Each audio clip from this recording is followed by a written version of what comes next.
இந்த 9 நாட்களிலும் அதிகமாக இருந்தது. ஆமாம். அதில் பாறைக்கடையில் இன்னைக்கு ஒரு நபர் சாட்சி சொன்னாங்க. என்ன சொன்னாங்கன்னா, இந்த 9 நாட்கள் கூடுகையிலும் அவர்கள் காலையிலும் மாலையிலும் உபவாசத்தோடு வந்திருந்தார்கள். சாப்பிடாம 9 நாளும். அந்த 9 நாள் உபவாசத்தில் ஒரு காரியத்திற்காக அவர்கள் ஜெபித்திருக்கிறாங்க. என்னவென்றால், அவருடைய மனைவி வெளிநாட்டிற்கு எக்ஸாம் எழுதி போனோம். பல முறை பயின்று தோற்று போன அனுபவங்கள், பல வருடங்கள். இப்போ ஒரு விசை கூட கடைசியாக முயற்சி செய்யலாம் என்று சொல்லி அதை ஜெபித்து ஆரம்பித்தார்கள். அந்த 9 எக்ஸாம் முடிந்து விட்டது. 9 நாட்களும் ஜெபத்தில் இருந்து உபவாசத்தில் இருந்து ரிசல்ட்டுக்காக ஜெபித்தார்கள்.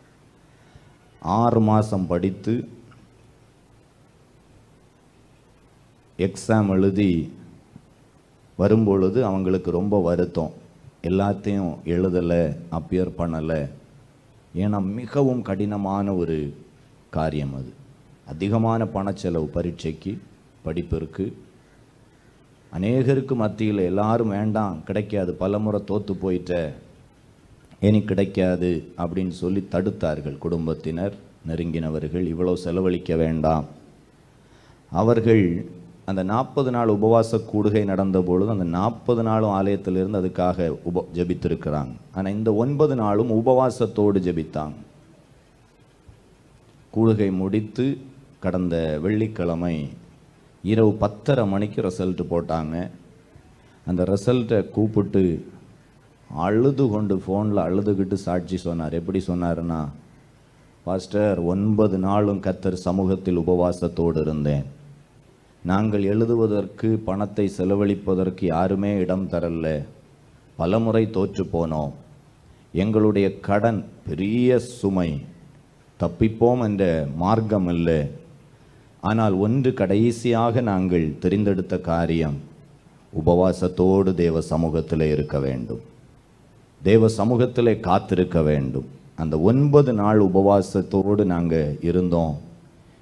எங்கள் இனத்தவர், எங்கள் நண்பர்கள், எங்கள் உறவினர்கள் எல்லாரும் ஆச்சரியப்படுகிற விதத்திலே அந்த பரீட்சையில் வெற்றி பெற ஆண்டவர் கிருபை செய்தார். அப்போ நான் கேட்டேன், இனி அப்போ உடனே போகலாமான்னு. சீக்கிரமாக போகலாம் பாஸ்டர், ஓரிரு வாரங்களில். அப்போ இனி ஃப்ளைட்டுக்கு அதுக்கெல்லாம் நிறைய செலவாகுமே. இல்லை பாஸ்டர், ஒரு செலவும் இல்லை, எல்லா செலவும் அவங்களே பார்த்துப்பாங்க. பாஸ்டர், நான் சர்ச்சு காரியத்திற்கு காணிக்க தரல, கட்டடத்திற்கு தரல, என் மனசு ரொம்ப வலித்து கொண்டிருந்தது. கர்த்தர் என்னுடைய எல்லா அழுகைக்கும் இந்த உபவாச ஜபத்தில், இந்த 9 நாள் கூடுகையிலே கர்த்தர் எனக்கு வாசலை திறந்தார். ஒரு அல்லேலூயா சொல்ல மாட்டீங்க? சத்தமாக ஒரு அல்லேலூயா சொல்லுங்க. அப்படி ஒரு நல்ல ஒரு சாட்சியை கேட்க கர்த்தர் கிருபை செய்தார். அவர் சமூகத்திலே உபவாசத்தோடு ஜபத்தோடு இருக்கிற யாருடைய வாழ்விலும் கர்த்தர் நல்லவராக இருக்கிறார். எத்தனை பேர் ஆமேன்னு சொல்கிறீங்க? அதுபோல் பாறைக்கடை சர்ச்சில் இன்னொரு நபர், அவங்க ஆலயத்தை பெருக்கி கொண்டிருக்கும் பொழுது அவங்க காலில் கொலுசு போட்டிருப்பாங்க. என்ன போட்டிருந்தாங்க? கொலுசு.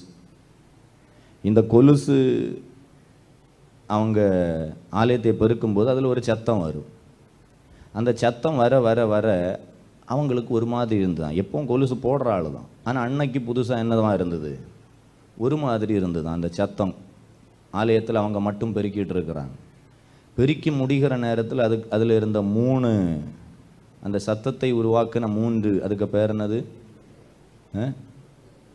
முத்து ஏதோ ஒன்று, அது கீழே என்ன செய்துட்டு அடர்ந்து விழுந்தது. இந்த அம்மா என்ன பண்ணுவாங்களாம், கொலுசு மேலே அவ்வளோ அலாதி பிரியமா. மகளுக்கும் தாயும் 2 பேரும் சேர்ந்து தான் எடுத்து என்ன செய்வாங்களாம், போடுவாங்களாம். இப்போ வீட்டில் அடர்ந்த முத்துக்களை எடுத்து வீட்டில் போயாச்சு. அது ஒரு வெள்ளிக்கிழமை நடக்குது. சனிக்கிழமை காலையில் இங்கே ஆராதனைக்கு வர்றாங்க. ஆராதனையில் செய்தி கொடுக்கறது யாருன்னா லிஜி ராபி. நிறைய பேர் என்ன சொன்னாங்கன்னா, லிஜி ராபி அவங்க செய்தி கொடுக்கிறது கடைசி வர அப்பா தூக்கம்தான் வந்தது, என்ன பேசுனாங்களோ அப்படின்னு நிறைய பேர் சொன்னாங்க.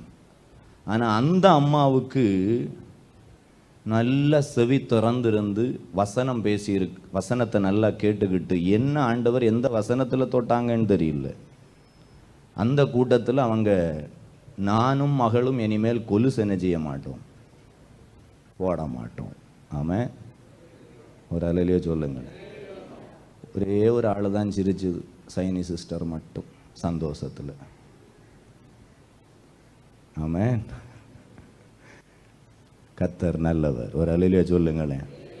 சிலர் நினைக்கிறாங்க பாஸ்டர் யாருக்கு கொலுசுக்கு எல்லாமோ ஆப்பு வைக்காருன்னு. நான் ஒன்றும் வைக்கலை, நான் சாட்சியை சொன்னேன்.